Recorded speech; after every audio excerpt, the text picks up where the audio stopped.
Take a look at this. Authorities say these are the supplies a Salem man was collecting, supplies which could be turned into a bomb.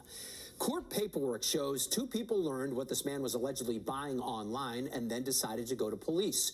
WBZ's Aaron Parsegian was the only reporter in court as prosecutors laid out the evidence against him.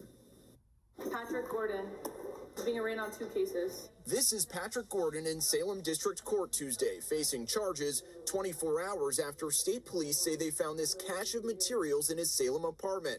Troopers say this can be used to make homemade bombs. In addition to that, officers were able to search through the U.S. Postal Inspection Service a past history of items that had been shipped to Mr. Gordon. Police say they were tipped off by 2 people last week, concerned about his past mental health issues and claiming he was mailing large capacity magazines and gun modifiers to a home in New Hampshire to bring to Massachusetts. Ultimately, what they learned was that Patrick Gordon had shipped a package to a residence in Bedford, New Hampshire, where his mother lived. Police subpoenaed Gordon's purchase history from Amazon and worked with the U.S. Postal Service to find out what he has recently shipped to his apartment in Salem, Mass.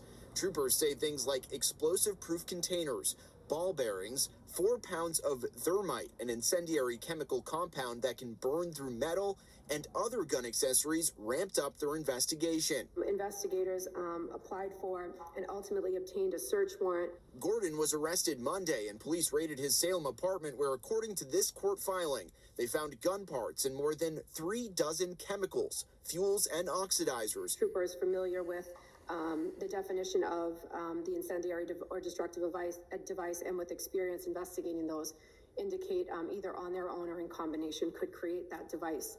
Gordon is currently being held in jail on a $100,000 cash bail. He's due back in court next month. In Salem, Aaron Parsegian, WBZ News. Well, that looks fucking bad. But, of course, I, am obviously highly skeptical. Look at his attorney. His attorney's like, he's like, oh, fuck. Oh, Jesus. All right. So when I had 3 friends send me this video. One was on Instagram, one was on Facebook, and one was on, I don't know, some link to some fucking whatever. Anyway, so the name, Patrick Gordon, I was like, wait a minute. I was like, that name sounds familiar, first of all. Second of all, I recognize all of those chemicals. And, all right, so I'm like highly skeptical of this story. He looks bad because he has tattoos. It turns out his girlfriend is a tattoo artist, and hence his innumerable tattoos. But I had never met Patrick Gordon before this. However, in my email, I remembered this name, right? So now I read this. It says, "Greetings, I just saw your post and I'm glad you're on the mend. If you're still shipping kits, I'm in no rush for the one I ordered, and I will definitely be Venmoing you additional funds to help with any medical or other expenses, as you seem like a solid dude from the interactions we've had. If there is a GoFundMe or Kickstarter, please feel free to send me the link. I hope you get well soon and are able to make a full recovery. I was in the hospital earlier this year and I know how quickly those bills can add up. I'm happy to help in any way I can. You left a great first impression with me after you hand-delivered my initial order, and good impressions go a long way with me. Good luck with your recovery and keep making cool shit. Best regards, Patrick Gordon." Okay, so immediately I'm skeptical of this story. And this, anybody who is capable of this level of kindness, I mean, I ignored this, right? Well, I get thousands of emails. I just, this slipped through. I didn't reply, and then I saw his name in the news and, whatever. But somebody who writes an email like this is not someone who has any sort of plans to create a mass casualty incident. So then I look at the Attorney General's website at this the highest resolution image of the evidence table that I can find. And I'm like, wait a minute. I know all of these chemicals. These are from all the white label kit agreements that I have, right? We have all these chemicals from We have Fireworks Cookbook, The Invention Incarnate Kit 1, and this is for, smoke dye, red, yellow, and blue, potassium chlorate, terephthalic acid, stearic acid, nitrocellulose lacquer, and magnesium carbonate. All of this stuff is for making low energy, very safe smoke compositions. All right, now, what else do we have? We have components from this kit from Firefox FX. Here we have, let's see here, 1 gallon of P-band, carboxyl terminated 1 quart, ethyl hexyl acrylate, which is just resin, liquid plasticizer, curative, ferric oxide, blah, blah, blah, blah, blah.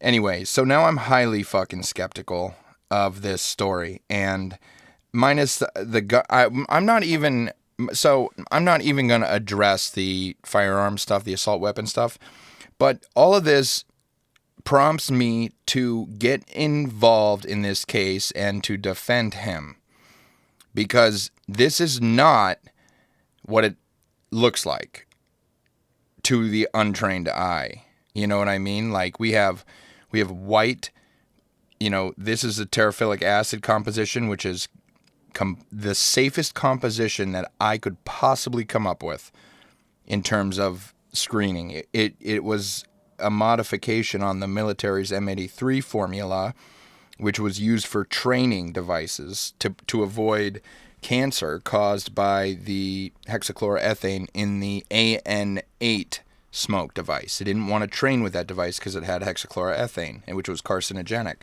So they switched over to training with this composition. Safest composition out there in terms of smoke stuff, right? Thermite is a legal chemical in all 50 states, to my knowledge. And then this is hexachloroethane from Firefox, and zinc oxide, ammonium chloride. All this stuff here is components of what I call the doomsday smoke composition, right? And then he has P-band over here in a bucket. What is this? Borax, which is for stabilizing these compositions, magnesium carbonate. What is this over here? Stearic acid, nitrocellulose lacquer, acetone. All right, we have remember these 4 boxes of small pistol primers, okay? Remember those. So, and then these are the rivets. These are just rivets, dude, for making the igniters, right? So I had a video on that. This is like a hardcore fan YouTuber, right? Or a hardcore subscriber. So I look, and what do I think? What is my immediate suspicion in this whole situation is some sort of angry girlfriend issue. Okay, so now I confirm that this is a reasonable guy, and then I go to the courthouse and I pull his case file. And I review the police report. I actually run it through AI and see if there's any defensible stuff, whatever. I'm just trying to get an overview of what actually happened here, because what I think happened is some sort of conflict with a significant other. Anyway, whatever. So I look into this case. The first thing I do is I go to visit him at Middleton jail. And I schedule a visit and I talk to him, and I've never met him before. And he sees me.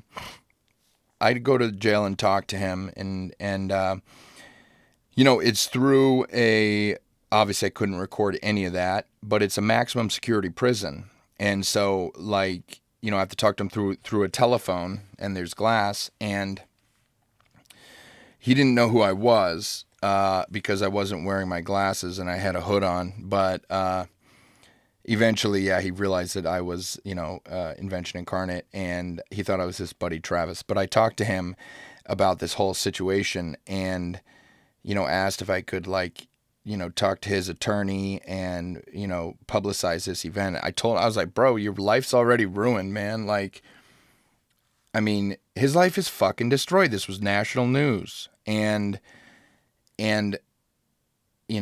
he's not creating explosive devices. He's creating smoke compositions. And this also, I'm not even going to look at this firearm stuff because I didn't feel like this stuff was my responsibility to defend him on. But this stuff is defendable. He did not make an incendiary device. He was not, making an incendiary device. You know what? You know what I'll do for this video is I'm not even going to talk about these compositions or defend him on any of this stuff, because what I found out was a complete deal breaker that should get him out of jail completely. So what I did is I read through this police report. Let me just see. This was my last letter to his attorney yesterday, last night at 8 p.m. Let me just maximize this. Oh, wait. I want to explain this to you. I said, "Dear attorney." Now, this is a new lawyer who just filed a notice of appearance on his case on January 16th, which was yesterday. I see a new attorney on the thing. He has his phone number there. So what I did is I turned this into a PDF and I texted it to him. "My name is contacting you regarding the defense of Patrick Gordon. I obtained this phone number from your filed notice of appearance. I'm a YouTube content creator operating under the name Invention Incarnate, where I publish technical content focused on pyrotechnic chemistry and ignition systems. I am familiar with the materials at issue in Mr. Gordon's case. I'm not reaching out to debate or defend the chemistry involved. Instead, I believe the information I have uncovered is sufficient to support dismissal of all charges, ideally prior to pretrial, through a motion to suppress accompanied by a request for a Franks hearing, or possibly at his probable cause hearing on January 20th. I'm not an attorney, however, so I respectfully leave that to your discretion. Specifically, I have evidence indicating that Massachusetts State Police investigators knowingly made materially false statements and omissions in the search warrant affidavit fabricated to establish probable cause. These misrepresentations were essential to the issuance of the warrant." Okay. I'm just going to go through. All right. So for a few weeks, I spent a lot of time and effort going back and submitting information to his investigator, explaining all these compositions, right? And all this stuff. And one of the things that I investigated was this trip he took. This was the original trip he took up to this gun store. So listen to this. This is on page 4, paragraphs 1 and 2 of the PC for arrest statement, probable cause for arrest statement. Yeah, I think that's what that means. On Thursday, December 18th, 2025, in anticipation of Patrick Gordon traveling to Bedford, New Hampshire to retrieve large-capacity magazines and transport them across state lines into Massachusetts, members of the Massachusetts State Police assigned to the Attorney General's office established surveillance at 41 Harbor Street, Unit 1, Salem, Mass. Investigators located Patrick Gordon's 2018 Subaru Legacy, parked at 58 Ward Street, which is less than 1 mile and a 2-minute walk to 41 Harbor Street. All right, so now notice this, right? They say, in anticipation of Patrick Gordon traveling to Bedford, New Hampshire to retrieve large-capacity magazines and transport them across state lines. All right, so they're anticipating him doing this, right? Traveling to Bedford, right? He didn't go there, and he did not bring large-capacity magazines across state lines. At approximately 3:30 p.m., investigators observed Patrick Gordon getting into the driver's seat of the 2018 Subaru Legacy and driving away. Investigators surveilled Patrick Gordon as he traveled directly to Stateline Guns, Ammo, and Archery, located at 153 Plastow Street, Plastow, New Hampshire. Patrick Gordon parked his Subaru Legacy, blah, blah, blah, outside the front of the store, and investigators observed him entering the store. Trooper Babiker, in an undercover capacity, entered the store while Patrick Gordon was still inside. Trooper Babiker observed Patrick Gordon walking away from the counter of the store with a plastic bag. Trooper Babiker, who is familiar with firearms to include firearms parts and accessories and magazines, stated that he observed the contents of the bag to be gun magazines, which are utilized to hold ammunition and feed it into a firearms chamber. Patrick Gordon later exited the store and got back into the driver's seat and drove out of the parking lot. All right, so that is the claim that just pay attention here. This is fucked up. So, now it says on page 5 of that PC for arrest statement, as a result of the investigation on Monday, December... As a result of the investigation, that investigation was on December 18th, okay? Now he's saying on Monday, December 22nd, 2025, Trooper Maro Turner sought and was granted search warrants for 41 Harbor Street, Unit 1, Salem, Mass., the person of Patrick Gordon in the 2018 Subaru Legacy, authorized by the Honorable Associate Justice Judge Dreschler out of the Essex Superior Court. I drove up to Stateline Guns, Ammo, and Archery in Plastow, New Hampshire, and explained the case to the store owner. He printed out all of the receipts for that day and said that they sold no magazines whatsoever on that day. He highlighted Patrick Gordon's purchase. Isn't that fucked, dude? He ordered those 4 boxes of the small pistol primers, the ones that are on the Attorney General's website. Right fucking here, dude. So, and that was the only purchase that Patrick Gordon made that day. And then he left the store. So now, these are the bags. Someone left a comment that I should check out the bag. So I drove back up there so I drove back to the store, which is an hour away, and got their bags, right? So this is what the bags look like, right?